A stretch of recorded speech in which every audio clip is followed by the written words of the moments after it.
32-я научно-техническая конференция с участием зарубежных специалистов «Вакуумная наука и техника» проходит в Сухуми. 2025 год объединил в себе важные даты не только для всего мира, но и для наших стран. Это 75 лет СФТИ, 80 лет победы в Великой Отечественной войне и 80 лет атомной промышленности России. Конференции в сфере вакуумных технологий служат ключевыми площадками для интеграции науки, образования, промышленности. Их тематика охватывает широкий спектр направлений, отражающих как фундаментальные исследования, так и прикладные задачи.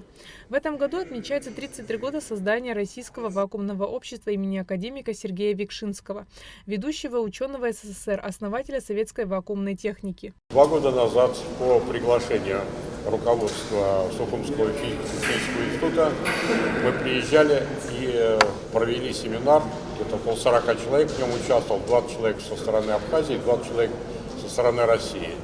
И, в общем-то, вот последние 2 года мы занимались подготовкой такого более крупного мероприятия, и вот сейчас так совпало. И, в общем-то, нам здесь нравится, здесь хорошая погода, хорошие люди. Научно-техническая конференция с участием зарубежных специалистов «Вакуумная наука и техника» проводится Российским вакуумным обществом с 1994 года. Конференция проходит ежегодно. В разные годы она проходила в Сочи, Судаке, Гурзуфе. В конференции принимают участие руководители и собственники крупнейших производителей и поставщиков вакуумной техники России. Для чего вакуумная техника создавалась? Она создавалась для реализации так называемого атомного проекта, для реализации космического проекта, ну и плюс еще целый ряд есть технологий, которые не могут обойтись без вакуумной техники. Ну а что касается, вот назовем так, для простого человека, он практически каждый день сталкивается с вакуумной техникой, приходя в магазин, покупаете, допустим, хлеб в упаковке или какой-то продукт в вакуумной упаковке. Упаковка нужна для того, чтобы продукт как можно дольше сохранялся, не окислялся, не портился. Огромное количество применений вакуумной техники. Вклад Сухумского института в космические и атомные технологии – это история синтеза уникальной научной среды и политической воли. СФТИ демонстрирует редкую способность трансформировать фундаментальные открытия в прикладные решения. Сегодня институт остается живым символом научного моста между эпохами. В Абхазии вот этот институт, Сухумский физико-технический институт, был одним из ведущих предприятий в тот момент Советского Союза, который занимался, в частности, и атомным проектом, и ускорительно-накопительной техникой. Но вот, в частности, мы рассматриваем сейчас как вариант восстановления ускорительного накопителя, который имеется в Сухумском физико-техническом институте. 2 года назад мы его посетили, провели такую предварительную оценку, ревизию. Этот ускоритель можно восстановить. В частности, можно его использовать для медицинских целей, для наработки специальных изотопов, которые применяются, в частности, для борьбы с онкологией, ну и какими-то другими новообразованиями. Сергей Нестеров рассказал, что по итогам данной конференции сухумскими коллегами должны обменяться технологиями, а дальше задача, чтобы сработал так называемый синергетический эффект, когда 2 разные технологии между собой взаимодействуют, а их результат не просто сумма, а увеличение какого-либо продукта из 2 технологий. А перспективы такие, в общем-то, с руководителем института Анатолием Ивановичем Марколей мы договорились о том, что будем взаимодействовать. Вот начинаем с этой конференции, и в перспективе мы планируем, если у нас все пройдет хорошо, здесь сделать свою базу и следующую 33-ю конференцию тоже провести здесь.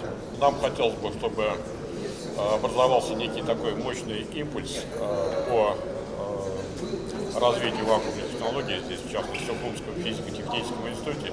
И мы хотим посмотреть на другие организации, которые можно, так сказать, в нашу вот эту сферу как-то, так сказать, сделать так, чтобы просто посмотреть, какие есть еще технологии и как их можно развивать. Так, на мой взгляд, поле для развития здесь в Абхазии оно, в общем-то, есть, оно большое. История Сухумского физико-технического института неразрывно связана с развитием советского атомного проекта и ключевой ролью немецких специалистов в создании технологий вакуумной техники для разделения изотопов урана. СФТИ, основанный как центр прикладной физики, пережил значительную эволюцию. Сегодня СФТИ – подразделение Академии наук Абхазии, сохранившее научную школу. Институт же существует с 1945 года. И многочисленные задачи, которые тогда решались, для того, чтобы иметь направление такое развития, да, атомной отрасли.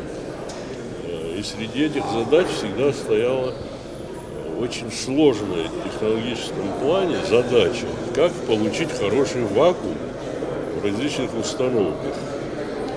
Дело в том, что вакуум очень трудно получить, поэтому в 40-х, 50-х годах было достигнуто выдающийся такой результат, когда параметры вакуума были на несколько порядков улучшены.